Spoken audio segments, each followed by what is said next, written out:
Hijrah 17 Rabiul Akhir 3 Disember, kereta terjunam, wanita maut dihempap. Edar dadah dalam lokap, 3 pegawai polis disiasat.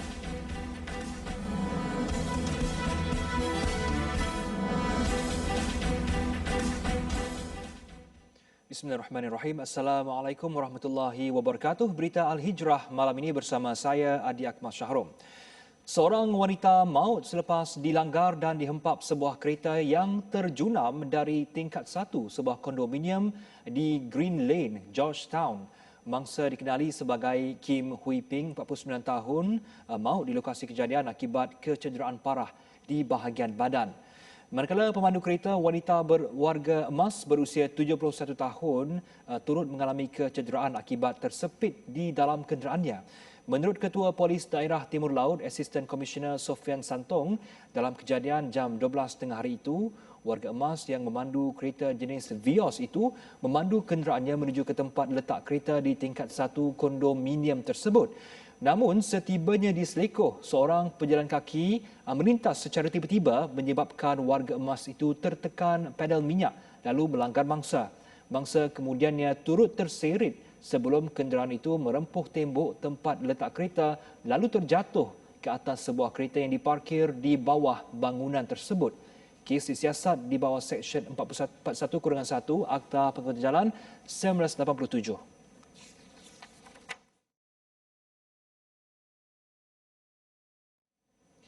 9 anggota polis termasuk 3 pegawai atasan ditahan kerana dipercayai bersekongkol dalam aktiviti penyeludupan dadah selain menjadikan lokap sebagai pot menghisap dadah. Turut ditahan seorang wanita berusia 23 tahun yang juga anak kepada salah seorang tahanan yang dikenali sebagai Datuk Ajim. Ketua Polis Johor Datuk Ayub Han Maidin Piche berkata, 3 pegawai atasan IPD berkenaan bakal berdepan tindakan tegas sekiranya didapati bersalah. Saya tuan-tuan telah mengarahkan bahagian Jabatan Integriti dan Pembentangan Standard IPK Johor tuan-tuan untuk membuka kertas siasatan tata tertib ke atas Ketua Polis Daerah Kota Tinggi, Ketua Balai Kota Tinggi tuan-tuan dan Ketua Bahagian Narkotik Kota Tinggi. Mereka ini akan disiasat di bawah kesalahan tata tertib tuan-tuan. Saya tekankan dari sini tuan pada sejak saya mengambil alih Johor tuan-tuan, aspek penyeliaan. Kalau CPD tak selia dengan betul, inilah tuan-tuan yang akan berlaku tuan. Tambah beliau, ujian saringan ke atas 129 banduan di IPD Kota Tinggi mendapati 22 daripadanya positif dadah, manakala 2 anggota polis lelaki dan wanita berkenaan positif dadah jenis metamfetamin. Hasil siasatan, anggota yang terlibat juga turut menerima upah serendah RM50 hingga RM1,500 mengikut pakej dalam menjalankan aktiviti itu. Salah seorang anggota polis yang terlibat juga mempunyai 1 rekod jenayah lampau melibatkan kes samun. Turut dirampas 37.65 gram dadah jenis syabu, 42.25 gram heroin dan sejumlah tembakau.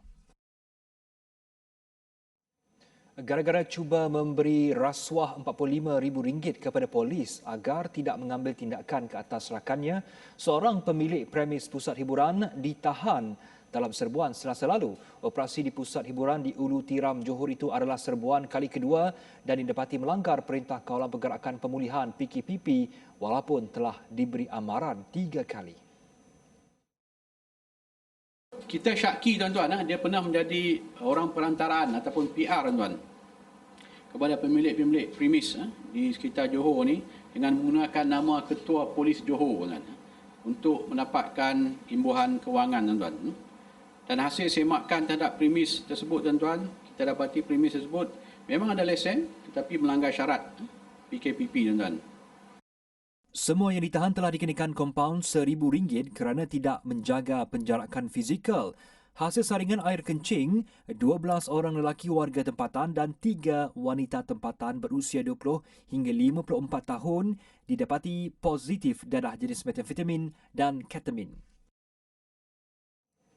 Seorang pegawai imigresen yang bertugas di lapangan terbang antarabangsa Kuala Lumpur KLIA diriman seminggu kerana disyaki meminta suapan RM22,000 bagi melepaskan dua warga Cina Isnin lalu.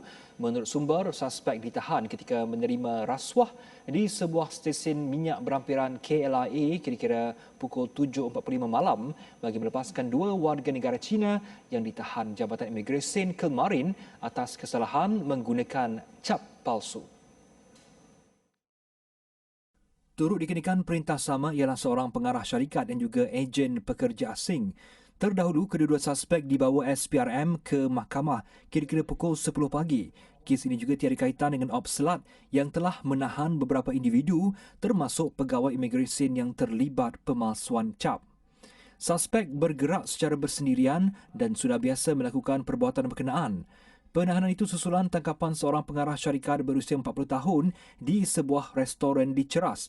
Modus operandi kegiatan itu ialah pegawai imigresen memberikan ejen butir-butir warga Cina yang ditahan atas kesalahan imigresen di KLIA. Ejen kemudian akan menghubungi keluarga mereka di China untuk meminta wang rasuah bagi melepaskan diri daripada tahanan imigresen. Kes disiasat di bawah Seksyen 16 Akta SPRM 2009.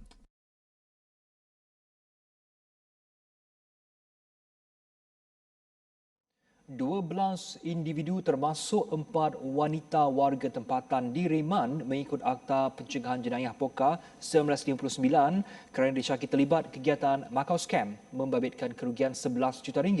Kesemua mereka antara 22 yang ditahan dalam satu operasi khas di sebuah kondominium di Seri Petaling, Kuala Lumpur pada 30 Oktober lalu. Perintah tahanan reman itu dikeluarkan Hakim N. Priscilla Hemamalini bermula hari ini hingga 23 Disember di bawah Seksyen 4-1 Poka di Mahkamah Session Ipoh. Tangkapan tersebut susulan laporan polis daripada seorang mangsa pada 19 Oktober lalu yang mengalami kerugian RM67,000 selepas menerima panggilan daripada suspek. Sindiket itu dipercaya beroperasi selama 2 tahun dan bertanggungjawab ke atas 76 kes penipuan sindiket Macau Scam melibatkan kerugian RM11 juta. Kumpulan terbabit dipercayai melakukan aktiviti penipuan tersebut di luar negara sebelum kembali ke negara ini dengan menyasarkan mangsa warga tempatan ekoran penularan wabak COVID-19. 3 individu termasuk seorang doktor pakar tidak mengaku bersalah atas tuduhan memalsukan borang daftar kelahiran bayi di sebuah pusat perubatan swasta di Bandaraya Alor-Star 6 tahun lalu. Mengikut kertas pertuduhan, mereka didakwa secara bersama memalsukan dokumen Jabatan Pendaftaran Negara JPN seorang bayi dengan niat supaya dokumen palsu itu digunakan bagi tujuan menipu. Tertuduh Dr. Yoh Kim Hui, 51 tahun serta pasangan suami isteri Yap Kok Leong, 59 tahun dan Sai Chom, 52 tahun dituduh melakukan perbuatan tersebut di pusat perubatan berkenaan kira-kira pukul 7.24 malam 22 Januari 2014. Sementara itu di Mahkamah Berasingan, Kim Hui membuat pengakuan sama atas dua lagi pertuduhan membuat dokumen pengenalan diri palsu iaitu borang daftar kelahiran JPN bayi pada 19 September 2019 dan 24 Februari lalu. Perbuatan itu didakwa dilakukannya di pusat perubatan swasta berkenaan bagi memudahkan kegiatan pemerdagangan orang.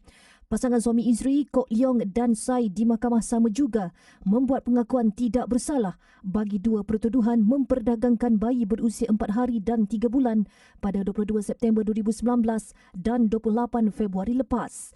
Mereka didakwa melakukan perbuatan itu bagi maksud eksploitasi iaitu pemindahan milik jagaan ke atas bayi terbabit dengan pertukaran wang ringgit. Mahkamah membenarkan Kim Hui diikat jamin RM38,000, Kok Leong dan Sai masing-masing RM44,000 dengan seorang penjamin bagi semua pertuduhan dihadapi mereka. Kes disebut semula 5 Januari depan. Sanggup bermalam dalam banjir demi si comel. Kembali, dua beradik di Bukit Kecil, Kuala Terengganu rela bermalam dalam banjir kerana tidak sanggup meninggalkan 32 ekor kucing peliharaan di rumah mereka. Kejadian tidak dijangka itu berlaku ekoran pertembungan air susulan hujan lebat dan air laut pasang sekitar jam 10 malam sehingga menyebabkan air naik sehingga paras peha. Menurut Azmi Omar, 38 tahun, dia yang ketika itu berada di luar bergegas pulang kerana bimbang keselamatan kucing kesayangannya itu. Meskipun air naik secara mendadak, mujur dia sempat memindahkan kesemua kucing ke tempat yang selamat. 32 ekor dalam air tu ada lah, berenang-berenang tu ada tu 3 ekor.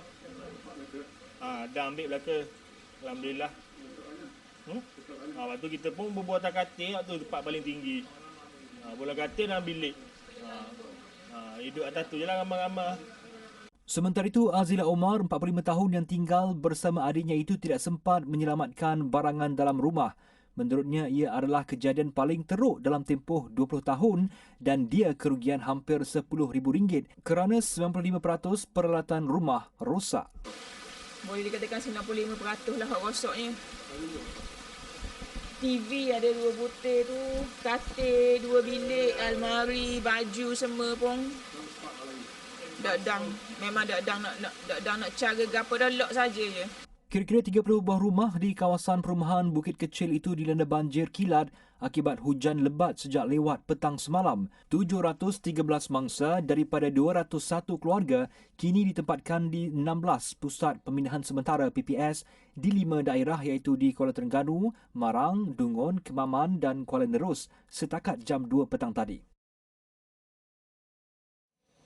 Tanah mendap akibat limpahan air hujan merosakkan lebih 30 kubur di tanah perkuburan Islam Kubur Datuk Tumpat, Kelantan. Kejadian itu disedari penduduk kampung dalam Ru pagi tadi selepas terkejut melihat batu nisan berselerak selain belindan turut rosak. Penghulu Mukim Kubur Datuk Rosli Muhammad Nur berkata, ia adalah kejadian kedua di mana kali pertama berlaku pada awal tahun 2017 di mana lebih 100 kubur rosak teruk. Hari ini lah paling kuat sekali ni sebab hujan semalam tak berhenti. Jadi saya dengan EJK Kubur 2-3 orang ni mari tengok. Mari tengok keadaan bendanya, batu nesennya sudah sudah sengit-sengit belakang lah jadinya. Jadi pihak EJK pun telefon kau TMA pun mari. TMA tua lah, Muhammad Razak. TMA Masjid Bandar Tupak. Jadi dalam masa tu duk mari perhati, mari tengoklah lagu mana keadaan dengan tindakan segera lagu mana. Jadi pihak TMA pun disuruh EJK ni pergi beli plastik lah. Kira buat tindakan segera dulu lagu mana. Kawasan perkuburan itu mula digenangi air sejak 2 hari lalu namun menjadi semakin teruk apabila hujan lebat tanpa henti sejak malam tadi menyebabkan pasir di kawasan tersebut mendap. Penduduk kampung juga bergotong royong mengalirkan limpahan air selain meletakkan nisan dan belindan ke tempat asal. Seorang waris Rahim Yusof 61 tahun berkata dia mengetahui kejadian itu pagi tadi apabila melihat maklumat yang tular menerusi telefon bimbit dan mendapati belindan milik arwah bapa dan adiknya turut rosak. Kalau boleh kita kena buat lorong lah. Cadangan sajalah. Lorong tu lorong benting. Benting konkrit. Kalau kata buat macam cepat pelokeh gitu. Jadi sekiranya air daripada atas kubur ni jatuh air dia tidak mengalir lah, dia tidak jatuh lah pasir tu ataupun tanah di laluan tu, dia sekat di benting ni. Tu cadangan saya lah kalau bolehnya. Jadi kalau kita tak buat, kalau buat gini daripada tahun-tahun kita kena baiki semua. Tanah perkuburan Kubur Datuk seluas 1.6 hektar ini sudah berusia kira-kira 100 tahun dan menempatkan lebih kurang 7,000 pusara secara bertingkat. Keputusan penggunaan vaksin COVID-19 dari luar negara yang akan digunakan umat Islam di negara ini akan diumumkan esok. Menteri di Jabatan Perdana Menteri Datuk Dr. Zulkifli Muhammad Al-Bakri berkata pihaknya akan mengambil pandangan ahli jawatan kuasa muzakarah dan Kementerian Kesihatan Malaysia sebelum membuat keputusan bagi meluluskan vaksin terbabit. InsyaAllah kita cuba tengok semua segi. Ambil ahli khibrah daripada KKM, daripada MOSTI, daripada pandangan-pandangan yang lain dan kita cuba tengok dari segi agamanya pula untuk buat keputusan insyaAllah. Dan kami akan beri keputusan dengan sebaik mungkin dan hujahan-hujahan berdasarkan apa yang telah diputuskan akan datang insyaAllah. Perkara itu katanya dibincangkan hari ini dalam mesyuarat Jawatankuasa Muzakarah Khas kali ke-10 tahun 2020 Majlis Kebangsaan Hal Ehwal Ugama Islam Malaysia MKI hari ini. Mesyuarat itu turut diberikan taklimat mengenai vaksin COVID-19 oleh Timbalan Ketua Pengarah Kesihatan Malaysia Dr. Hisham Shah Muhammad Ibrahim. Tambah Datuk Dr. Zulkifli, bagi wilayah persekutuan, keputusan muzakarah itu akan disampaikan kepada Yang di-Pertuan Agong As-Sultan Abdullah Riayatuddin Al-Mustafa Billah Shah untuk mendapat perkenan. Manakala bagi negeri-negeri lain, ia akan ditentukan oleh Sultan yang merupakan ketua agama di negeri masing-masing. Semalam, media melaporkan Kementerian Kesihatan Malaysia KKM akan memantau penggunaan vaksin dibangunkan syarikat gergasi farmaseutical Pfizer dan BioNTech secara darurat di Britain seawal minggu depan. Beliau ditemui media pada majlis penyerahan surat pelantikan kepada pegawai penyelidik pejabat mufti wilayah persekutuan. Perkembangan COVID-19, 11 kematian dicatatkan hari ini menjadikan jumlah keseluruhan kepada 376 orang. Ketua Pengarah Kesihatan Tan Sri Dr. Nur Hisham Abdullah berkata, 5 daripada jumlah itu dilaporkan di Hospital Sungai Buloh, Selangor. Selain itu, 2 kes masing-masing di Hospital Duchess of Kent di Sandakan dan Hospital Besar Hajah Kalsum, Kluang. 1 di Hospital Tuanku Jaafar, Seremban dan 1 lagi di Hospital Raja Perempuan Zainab 2, Kota Baru. Dalam pada itu, 1,075 kes baru dilaporkan hari ini menjadikan jumlah kumulatif positif COVID-19 kepada 69,095 kes. Sementara itu, 4 lagi kluster baru dikesan hari ini membabitkan 1 di Selangor manakala 3 lagi di Sabah. Jumlah itu menyumbang kepada 184 kluster yang masih aktif ketika ini. Kluster monsun melibatkan daerah Petaling Jaya Selangor yang menyebabkan 19 orang sudah dikesan positif. Manakala kluster Jalan Kilang di daerah Lahad Datu Sabah telah mengakibatkan 24 sudah dijangkiti. Kluster Perdana 6 yang juga di Lahad Datu pula sudah menjangkiti 25 mangsa dan kluster Jalan Kubota di daerah Tawau merebak kepada 14 orang. Pengeluaran akaun satu kumpulan wang simpanan pekerja KWSP yang dibuat secara berfasa mengikut kategori individu terjejas satu inisiatif terbaik bagi meringankan beban golongan pekerja dalam masa sama membantu mereka mengurus kewangan dengan lebih baik. Perunding Kewangan Afian Makrawi berkata, dalam situasi mendesak ketika ini, kelonggaran yang diberikan kerajaan perlu digunakan sebaiknya bagi memenuhi keperluan dan bukannya kehendak. Pertama sekali, kita kena sedar bahawasanya KWSP adalah untuk persaraan. Dan bila diberikan kebenaran untuk keluarkan RM10,000 dengan syarat-syarat tertentu, sebenarnya 10,000 itu taklah banyak mana sebenarnya. Kalau kita guna 2,000 sebulan, 5 bulan dah habis dah kan untuk 2,000 tu. Jadi tolonglah mana-mana yang layak untuk keluarkan, yang betul-betul terdesak, gunakan dengan sebaik-baik mungkin. Bila dapat kelebihan tersebut, dapat peluang tersebut, gunakan sebaik-baiknya untuk keperluan sebenar untuk meneruskan kehidupan.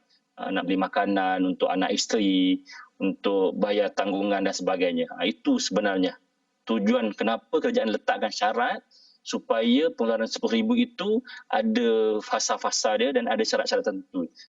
Jelasnya, pengeluaran secara one-off boleh menjadikan pencarum lebih boros dalam berbelanja. Dalam masa sama, kelonggaran pengeluaran wang persaraan ini tidak mencapai matlamat asal bagi berdepan situasi kecemasan seperti yang dilalui ketika ini. Mengambil pengajaran situasi tidak terduga seperti COVID-19 ini, masyarakat katanya perlu mengambil iktibar untuk belajar pengurusan kewangan agar lebih bersedia berdepan kecemasan. Sebaiknya, selain daripada kerajaan bagi kebenaran untuk keluarkan KWSP 10,000 ini, sebaiknya jugalah kerajaan dapat bagi education tentang kewangan kepada rakyat Malaysia sebenarnya. Pendidikan kewangan. Supaya bila ekonomi pulih nanti, rakyat punya ekonomi pun dapat buat simpanan yang baik. 75% rakyat Malaysia yang tidak ada wang simpanan 1,000. Mana kata selama ini, selama kita bekerja, selama kita dapat gaji, nak simpan 1,000 pun susah. Sebab itu, bila berlaku macam ni, memang ramai yang terdesak. Tambah beliau, bagi mereka yang masih mempunyai pendapatan dan tidak terjejas, adalah lebih baik jika menerima keputusan kerajaan dengan lebih terbuka dan simpanan itu digunakan sepanjang usia persaraan. Patutnya dia bagilah 10K terus sebab orang nak berniaga kan. Kalau dia bagi macam 4K dulu, lepas tu dia bayar sikit-sikit, orang nak buat berniaga macam mana? Sebab itu duit dia orang, hak dia orang. Saya rasa masih menyukarkan juga sebab duit yang tersimpan di dalam GSP itu adalah duit kita. So, dia hanya dibenarkan keluar one shot 5,000 dan tiap-tiap bulan 1,000. Tak ada beza, sama aja.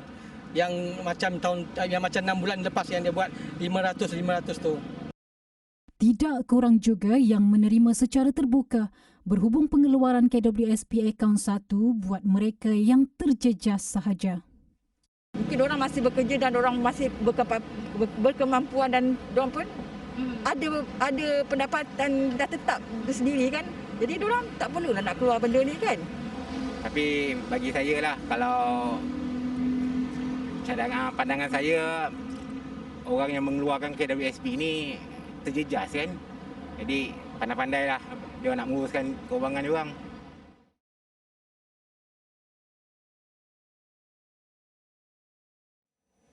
Sebagai inisiatif meringankan beban rakyat Malaysia di Singapura, 1,000 bakul makanan diagihkan Kerajaan Johor dengan kerjasama Pejabat Pesuruhjaya Tinggi Malaysia di Singapura. Fasa pertama hari ini melibatkan 300 bakul makanan dengan peruntukan RM30,000. Menteri Besar Johor Datuk Hasni Mohamad berkata, serahan seterusnya akan dilaksanakan secara berperingkat sehingga pintu sempadan negara dibuka. Kita bergantung kepada kedutaan kita. Kita akan ikut nasihat dan juga pandangan daripada kedutaan kita di Singapura kerana itu adalah sebuah negara yang berbeza kan. Kita tak boleh buat suka kita. Jadi kita kena ikut peraturan negara berkenaan. So kalau misal kata kementerian atau kedutaan kita kata besok boleh hantar, besok kita hantar. Beliau berkata demikian selepas menyempurnakan pelepasan misi bakul makanan rakyat Malaysia ke Singapura di Kota Iskandar, Johor. Bakul makanan itu mengandungi produk kebersihan diri dan selimut, makanan kering serta pek makanan sudah dimasak. Inisiatif ini turut mendapat kerjasama Wisma Putra, Jabatan Kastam, Jabatan Imigresen, Jabatan Perkhidmatan Kuarantin dan Pemeriksaan Malaysia MAKIS dan Johor Corporation JCOP serta 1,000 volunteers. Luangkan masa sejenak, renunglah nasib sebahagian daripada kita yang cukup menderita akibat pandemik COVID-19. Sama-samalah kita rasa keperitan hidup mereka yang tua, kanak-kanak, bayi dan yang cacat serta uzur. Hulurkan sedikit daripada rezeki kita untuk meringankan sedikit beban mereka. Sedekah pencetus barakah.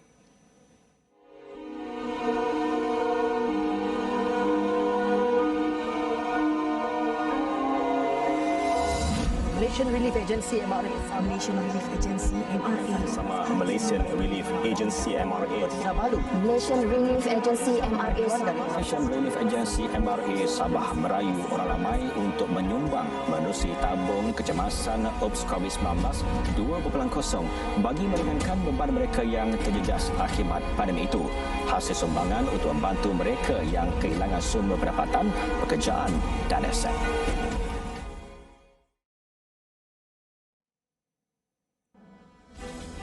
...28 tahun dikurung ibu sendiri.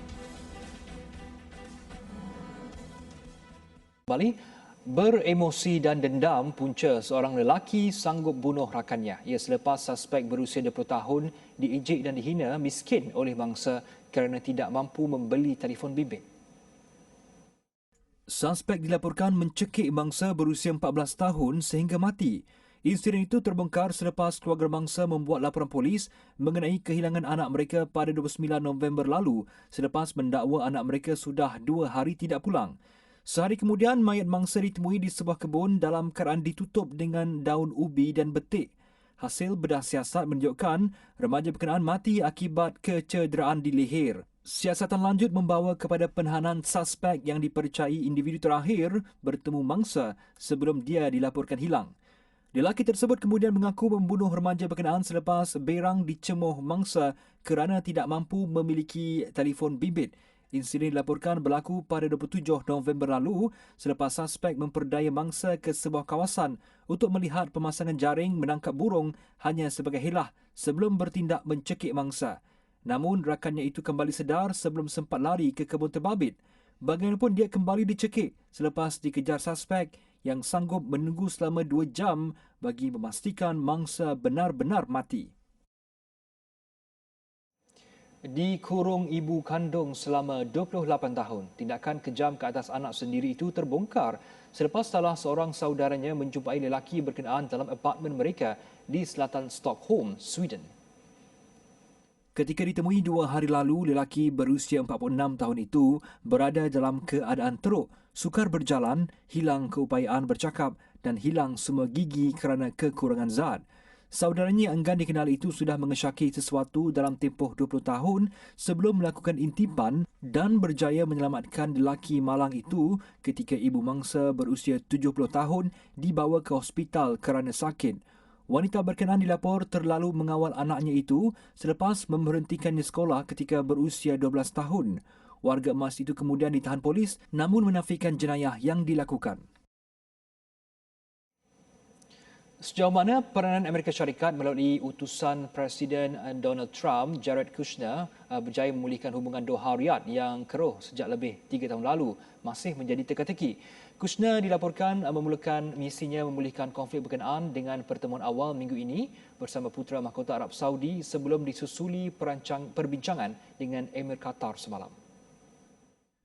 Sumber Amerika Syarikat mendakwa perbincangan Kushner dengan 2 pemimpin negara Islam itu adalah bagi menyelesaikan pertikaian bagi membolehkan pesawat Qatar terbang dan melalui ruang udara Arab Saudi dan Emiriah Arab Bersatu UAE.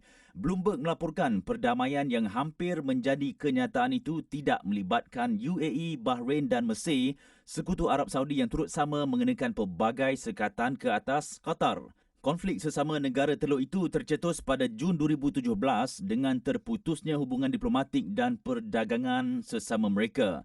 Qatar dituduh menaja aktiviti keganasan selain menjalin hubungan rapat dengan Iran sekaligus tidak disenangi Arab Saudi. Doha menyangkal tuduhan tersebut malah sedia berunding bagi mencari jalan penyelesaian. 13 syarat dikenakan ke atas Qatar untuk memulihkan hubungan termasuk arahan penutupan agensi berita antarabangsa berpangkalan di Doha, Al Jazeera Media Network. Sementara itu, Wall Street Journal turut melaporkan Arab Saudi kini menunjukkan kesediaannya untuk mencari kesepakatan untuk menyelesaikan konflik tersebut. Dan berikut rangkuman berita antarabangsa yang lain.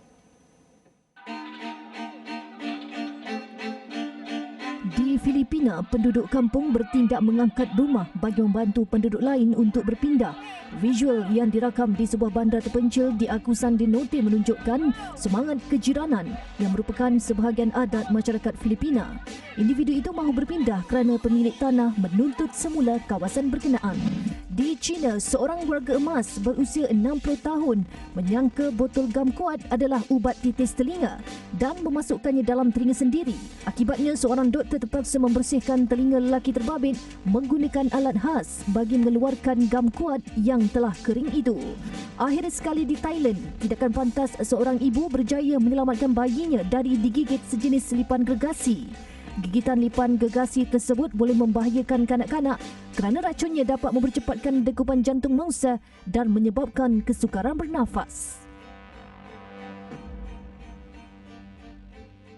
Sebelum berpisah, saksikan Globe Al-Hijrah versi Bahasa Arab jam 8.45 malam ini bersama penyampai Hanan Muhammad Said. Ia turut akan disiarkan di Facebook Berita Al-Hijrah.